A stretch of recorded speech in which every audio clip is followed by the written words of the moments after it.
Assalamualaikum warahmatullahi wabarakatuh. Perkenalkan, nama saya Jania Asyanisih dari kelas 1 PAID.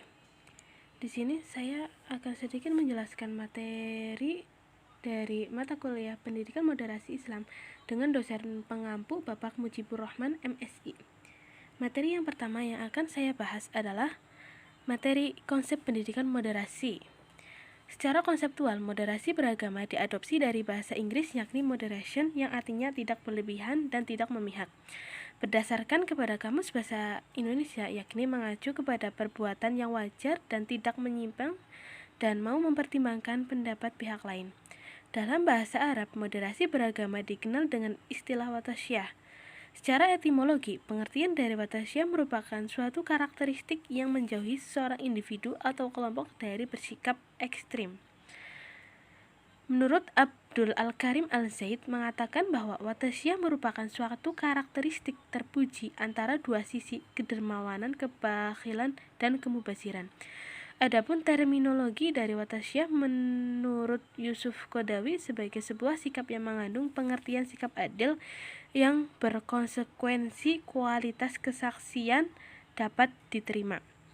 Watasyah adalah ajaran Islam yang mengarahkan umat agar adil, seimbang, bermaslahat, dan proporsional, atau sering disebut dengan kata moderat.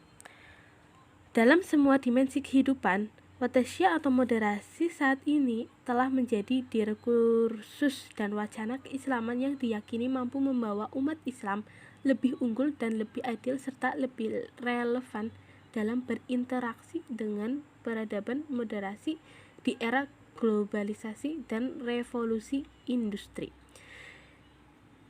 Di era globalisasi dan revolusi industri, informasi, dan komunikasi, watasyah Islam bukan ajaran baru atau ijtihad baru yang muncul di abad 20 Masehi atau 14 Hijriah, tapi watasyah Islam atau moderasi Islam telah ada seiring dengan turunnya wahyu dan munculnya Islam di muka bumi pada 14 abad yang lalu.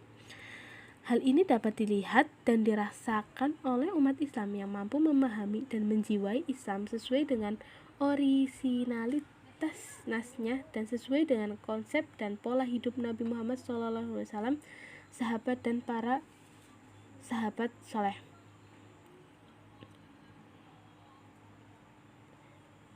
Arah pemikiran Islam watasyah ini menjadi sesuatu yang baru dan fenomenal dalam narasi dan pemikiran Islam global, karena disegerakan kembali dan diperkenalkan kembali oleh seorang mujtahid abad 21, yaitu Yang Mulia Al-Imam Profesor Dr. Yusuf Al-Qaradawi, seorang ulama besar dari Qatar, kelahiran Mesir, alumni universitas yang termuka di dunia, yaitu Al-Azhar Mesir. Karya-karyanya baik dalam bentuk buku, makalah ilmiah, ceramah, ataupun sepak terjangnya dalam gerakan dakwah Islamiyah di seluruh dunia. Seluruhnya berlandaskan konsep Islam moderat atau watasyah Islam, sehingga para ulama dunia dan masyarakat Islam internasional menerimanya dengan baik dan menjadikannya sebagai konsep pemikiran baru, sebagai prinsip implementasi Islam yang rahmatan lil alamin. Konsep pemikiran moderasi Islam atau watasyah Islam menjadi menarik dan menjadi impian semua entitas gerakan dakwah Islam, bahkan negara-negara Islam. Setelah dunia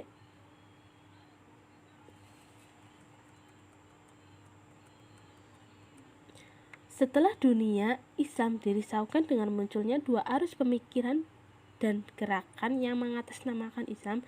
Pemikiran dan gerakan pertama mengusung model pemikiran dan gerakan yang kaku dan keras atau sering disebut dengan Al-Khawarij Al-Judud. Kelompok ini melihat bahwa Islam adalah agama nas dan konstan, tidak menerima perubahan dan hal-hal baru dalam ajaran-ajarannya, khususnya dalam akidah, ibadah, hukum, dan muamalat, sehingga perlu membersihkan anasir-anasir syirik dan bid'ah dari akidah, ibadah, hukum, dan muamalat umat. Paham dan pemikiran ini telah menimbulkan kesan negatif terhadap Islam,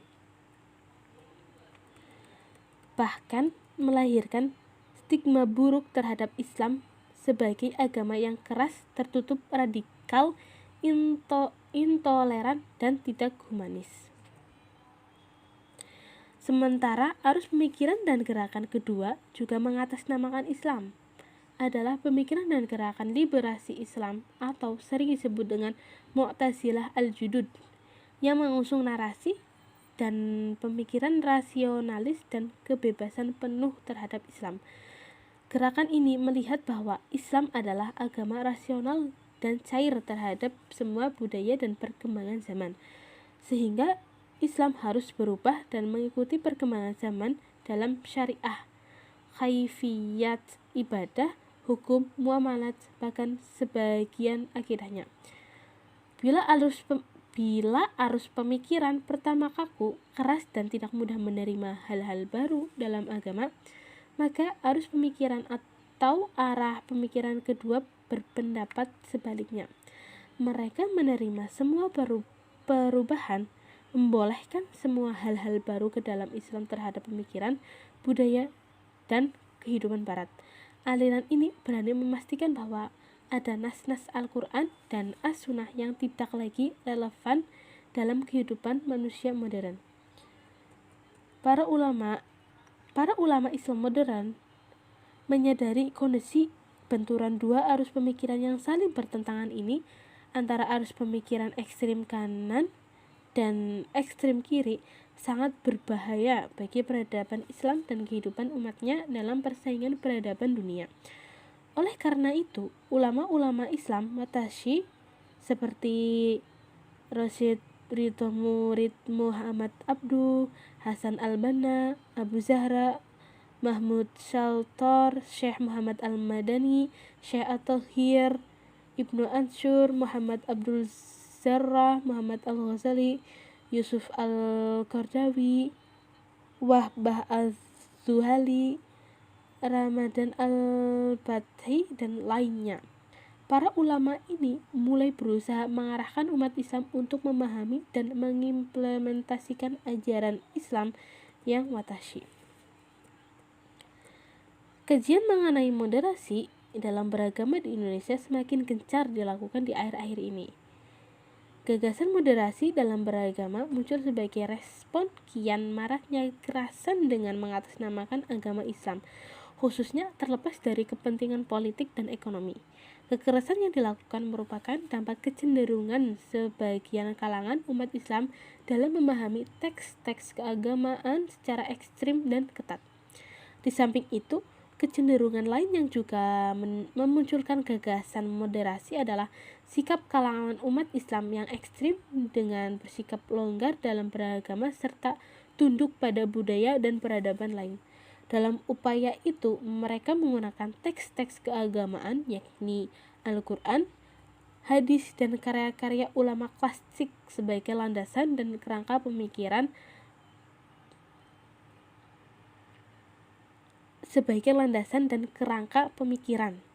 tetapi memahaminya secara tekstual dan terlepas dari konteks sejarah. Dalam menjawab persoalan tersebut, ajaran Islam tidak mengenal pembenaran terhadap sikap ketat dan tidak pula sikap menyepelekan syariat Islam. Sikap pertengahan dalam ajaran Islam sangat jelas pada seluruh aspek kehidupan, baik dalam hal ibadah, muamalah, pemerintahan, dan lain sebagainya. Islam bersifat moderat,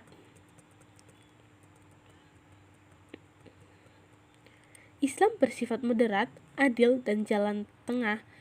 Menurut Ibnu Ashur yang dikutip oleh Suhaini Niswari telah mencapai kata mufakat. Bahkan sikap moderat tidak ekstrem kanan dan tidak pula ekstrem kiri merupakan sifat mulia dan dianjurkan oleh Islam. Sementara itu, Islam di Indonesia dalam pandangan Asyumardi Asra adalah Islam with a smiling face.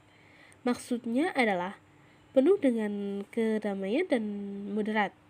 Maka tidak ada maka tidak ada masalah terkait dengan modernitas, demokrasi, hak asasi manusia, serta masalah lain di dunia modern. Kendati demikian, masih menimbulkan tanda tanya, bisakah itu semua dipertahankan dewasa ini? Karena semua tergantung dari pemeluk agama itu sendiri, mau terus selalu berdampingan atau ada pertikaian.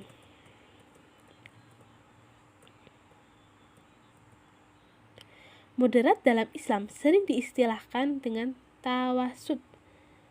Selain istilah tawasud, pendapat dari Kiai Haji Afifuddin Muhajir adalah ta'adul dan tawazun, yakni memiliki arti yang berdekatan atau bisa dikatakan seperti tawasud. Sedangkan menurut Mudir 1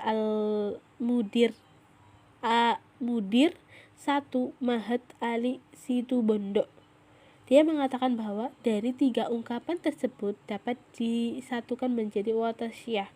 Dalam Al-Quran, pembahasan mengenai watasyah terdapat dalam surat Al-Baqarah ayat 143 yang artinya, dan demikian pula kami menjadikan kamu umat Islam, umat penengah atau adil dan pilihan, agar kamu menjadi saksi atas seluruh manusia dan agar Rasul Muhammad menjadi saksi atas kamu.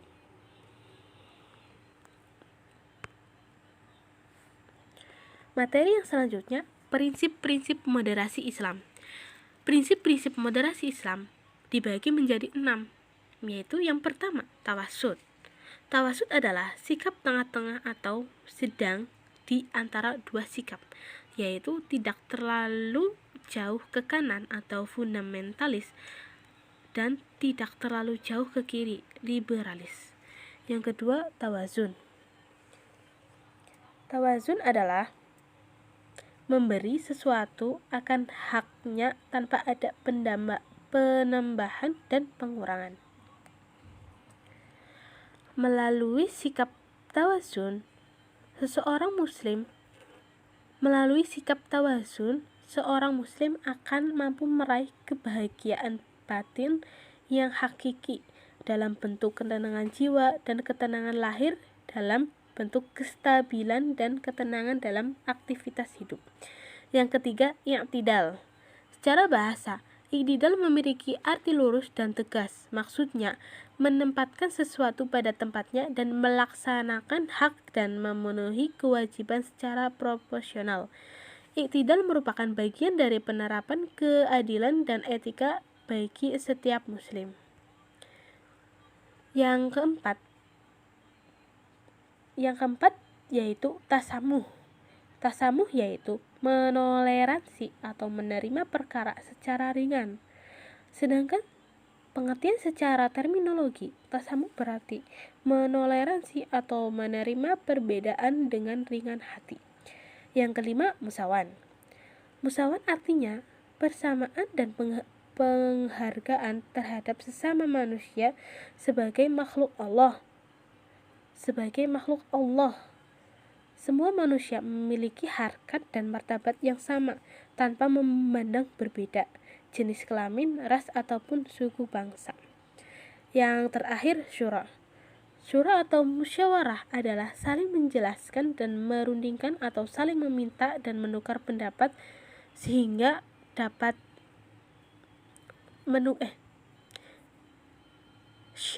Syura atau musyawarah adalah saling menjelaskan dan merundingkan atau saling meminta dan menukar pendapat mengenai suatu perkara agar mencapai mufakat.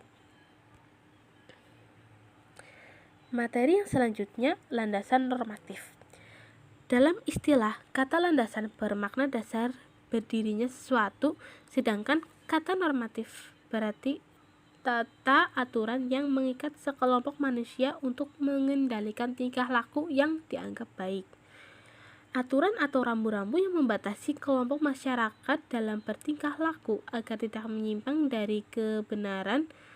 Maka dapat disimpulkan bahwa dasar normatif pendidikan Islam adalah suatu dasar atau landasan sebagai tempat berpijak yang bersifat keharusan atau tidak boleh ditinggalkan dalam rangka proses aktivitas pendidikan Islam. Adapun landasan normatif normatif pendidikan moderasi Islam ada 3, yaitu ayat Al-Quran, hadis, dan sunnah, serta ijma ulama.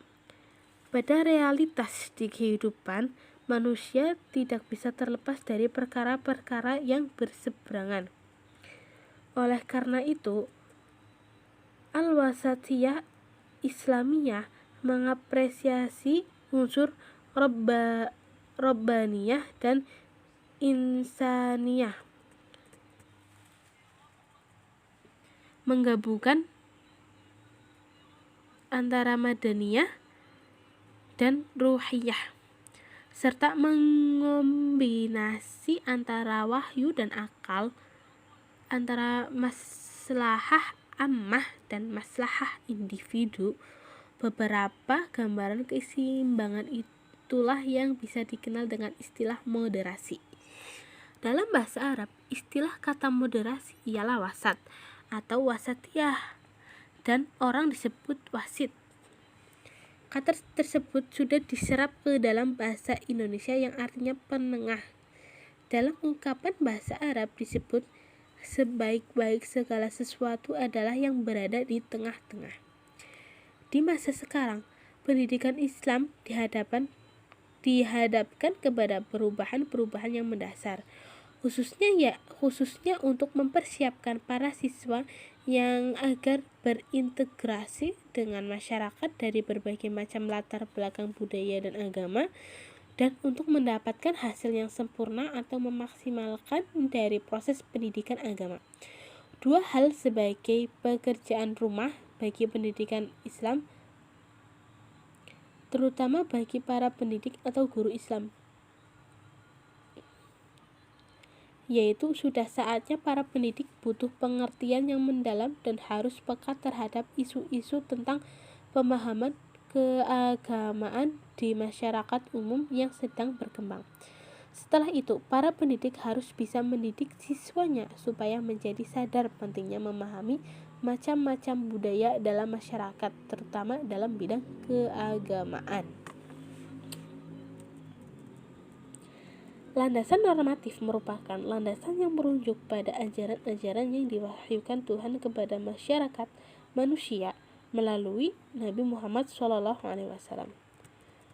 Sumber dari ajaran-ajarannya mengambil berbagai aspek itu ialah Al-Quran dan hadis. Bagi umat Islam, nilai yang ada pada dirinya harus mengarahkan seluruh aktivitasnya lahir dan batin, dan yang kepada bermuara seluruh gerak langkah dan detak jantung, yaitu tauhid, keesaan Allah Subhanahu wa Ta'ala. Al-Quran telah disepakati oleh para ulama Islam setiap generasi dari masa Rasulullah SAW sampai kiamat, bahwa Al-Quran adalah referensi utama dan tertinggi dalam Islam, baik secara akidah dan syariat maupun secara ilmiah.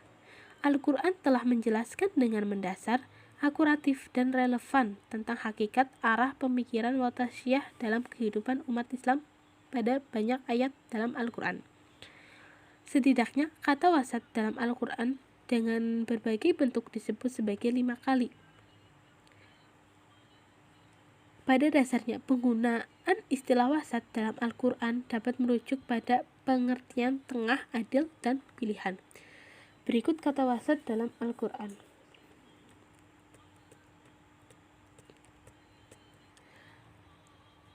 Yang pertama, ummatan wasathan.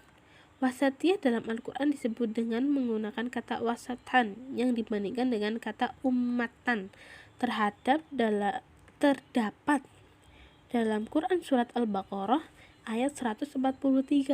Kata ummatan berasal dari kata amma yaumu, memiliki arti menuju, meneladani, dan menumbuh. Sedangkan al-wasat dalam bahasa Arab adalah isim yang digunakan untuk mufrad, jamak, muzakkar, dan muannas. Maka dari itu, jika ada kata wasatan diisnadkan pada kata ummatan, maka berarti umat yang seimbang, umat pertengahan, dan umat yang terbaik. Berikut beberapa pendapat mengenai pemaknaan kata ummatan wasatan dari para ulama. Yang pertama, Sa'id Al-Khudri radhiyallahu anhu. Nabi SAW menjelaskan makna ummatan wasatan dalam ayat ini adalah keadilan. Yang kedua, At-Tabari menjelaskan makna wasatan bisa berarti posisi paling baik dan paling tinggi. Yang ketiga, Al-Qurtubi, wasatan adalah keadilan karena sesuatu yang paling baik adalah yang paling adil. Yang keempat, Ibnu Katsir, kata wasat di sini adalah pilihan yang terbaik sebagaimana yang diungkapkan bahwa orang Quraisy adalah orang-orang Arab pilihan. Yang kelima, para ahli tafsir lain seperti Abdurrahman Asy-Sya'di dan Rasyid menafsirkan bahwa makna wasatan dalam ayat ini adalah keadilan dan kebaikan. Dari beberapa penjelasan para mufassir dari kalangan sahabat dan tabi'in serta para mufassir generasi setelahnya sampai mufassir modern di atas, dapat disimpulkan makna wasatan pada surat Al-Baqarah 143 ini adalah keadilan dan kebaikan, atau ummatan wasatan adalah umat yang paling adil dan paling baik. Yang kedua, wusto. Masih dalam surat yang sama terdapat kata wusto, yaitu dalam Quran surat Al-Baqarah ayat 238.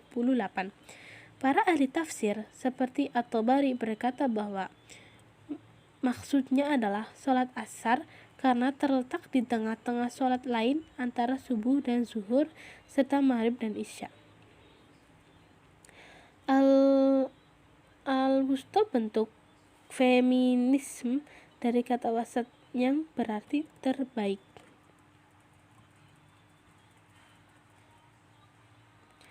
Dan paling adil. Menurut Ibnul Jauzi, maksud ayat ini ada 3. Yang pertama, terkait dengan sholat yang terletak pada pertengahan. Kedua, paling tengah ukurannya. Dan yang ketiga, karena paling afdol kedudukannya. Jika tidak ada kata makna lain dari kata wusta dalam ayat ini selain paling tengah, paling adil, dan paling baik. Yang ketiga, ausat. Kata ausat terdapat dalam Quran surat Al-Maidah ayat 89. Dalam hal ini, Ibnu Jarir menjelaskan tentang kafarat, seseorang yang melanggar sumpah, yaitu dengan memberi orang miskin makanan atau pertengahan seperti yang diberikan kepada keluarganya. Maksudnya dari pertengahan adalah standar jumlah makanan dan kualitas makanannya akan diberi kepada orang miskin. Oleh karena itu, sebagai orang muslim harus mampu menepati janji kepada orang lain dan bertanggung jawab atas perbuatannya, karena itu merupakan karakter orang moderat. Yang keempat, ausatuhum. Kata ausatuhum terdapat dalam Quran surat Al-Qalam ayat 24. Ibnu Abbas RA dan At-Tabari berkata bahwa yang dimaksud dengan kata ausatuhum adalah orang yang paling adil dari mereka. Al-Qurtubi menafsirkan ayat 28 surat Al-Qalam ini adalah orang yang paling ideal, paling adil, dan paling berakal, dan paling berilmu. Quraisyihab, kata ausatuhum dimaknai dengan golongan terbaik yang paling moderat. Dalam ayat tersebut terdapat pesan bahwa kita sebagai orang Islam harus bijak dalam bersikap dan bertindak. Sebaiknya berpikir terlebih dahulu dan selalu mengingat Allah. Jika dalam melakukan sesuatu berpikir terlebih dahulu dan mengingat Allah, maka ketika mau melakukan sesuatu yang bertentangan dengan ajaran agama Islam, maka ia akan mempertimbangkan konsekuensinya yang harus dipertanggungjawabkan karena orang yang terbaik.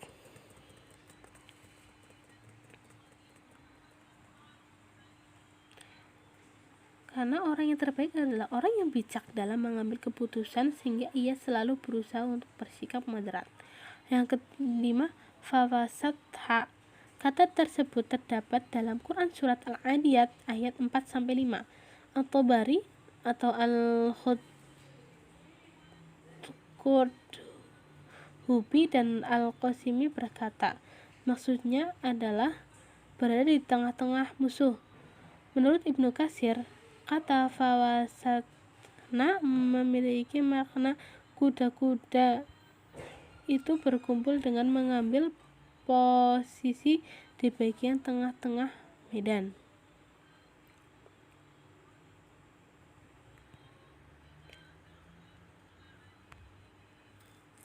Sementara itu, berdasarkan ajaran agama Islam, tujuan hidup manusia bukan hanya mencari keselamatan material dunia, tetapi juga keselamatan hidup akhirat. Sebagaimana pengertian lain dalam Islam yang bermakna penyerahan diri atau ketaatan sepenuhnya pada kehendak Allah Subhanahu wa taala untuk mencapai kepribadian yang bersih. Maka seorang muslim selalu menjalin hubungan dengan Allah dalam kepatuhan.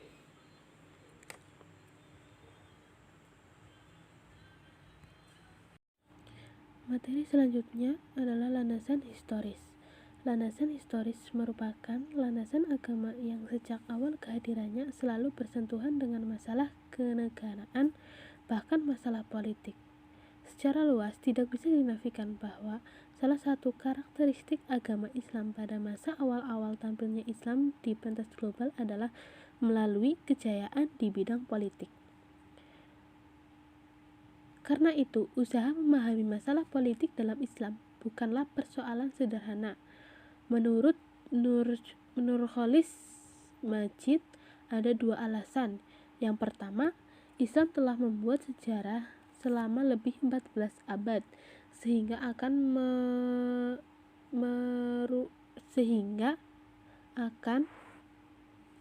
merubah suatu kenaifan jika dianggap bahwa selama kurun waktu yang panjang tersebut segala sesuatu tetap stasioner dan berhenti.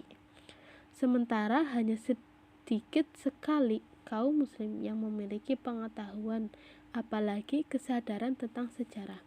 Yang kedua, selain beraneka ragamnya bahan-bahan yang harus dipelajari dan diteliti, dalam sejarah Islam juga terdapat perbendaharaan teoritis yang amat luas tentang politik yang hampir setiap kali muncul bersamaan dengan munculnya sebuah peristiwa atau gejala sejarah yang penting.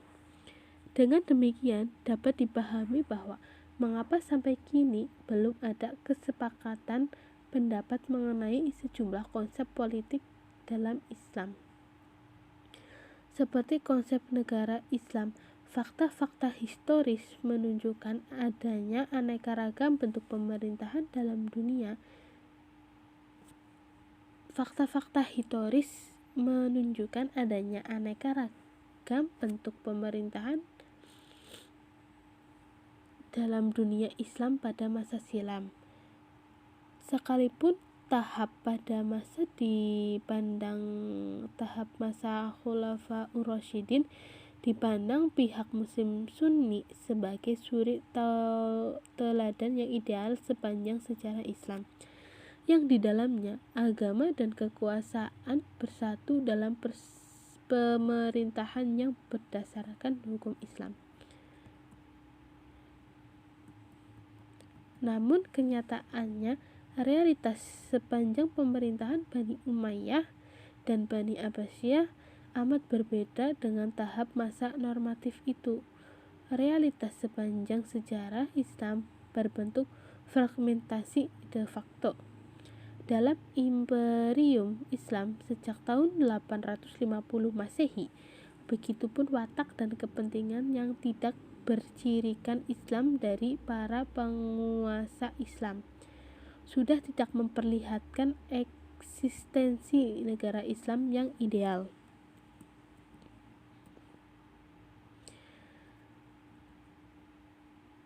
Tidak ada satu konsep negara Islam yang disepakati sepanjang sejarah, menimbulkan berbagai interpretasi tentang negara Islam itu. Ketidaksepakatan itu kelihatannya disebabkan oleh beberapa faktor.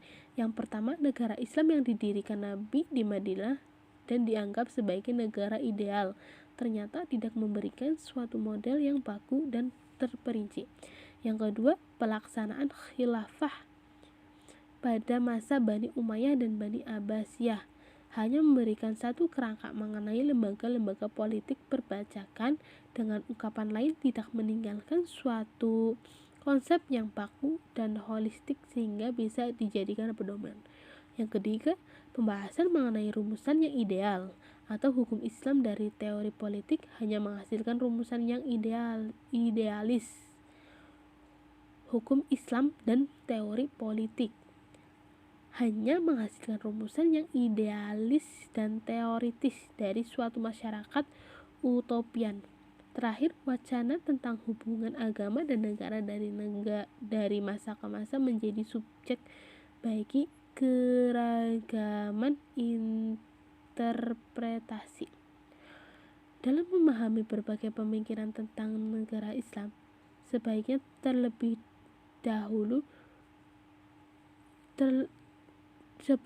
ditelusuri terlebih dahulu sekelumit sejarah terbentuknya negara dalam Islam dan latar belakang historis munculnya gagasan negara Islam. Dalam konteks ini, maka Islam dipahami dalam kaitannya dengan peradaban manusia atau termasuk perkembangan Islam kekinian. Namun sebagaimana ia tetap sebagai agama monoteisme yang tetap dapat menjadi dasar moral dalam pertumbuhan dan perkembangan kebudayaan suatu bangsa, bahkan atas dorongan serta kekuatan agama ini akan tercipta suatu peradaban manusia dalam segala aspek. Secara historis, Islam terdiri dari pemahaman-pemahaman yang beraneka ragam, di antaranya adalah sebuah tradisi yang menyuarakan soal-soal yang paralel dengan isu-isu liberalisme barat. Mungkin cukup sekian materi yang bisa saya sampaikan, kurang lebihnya mohon maaf.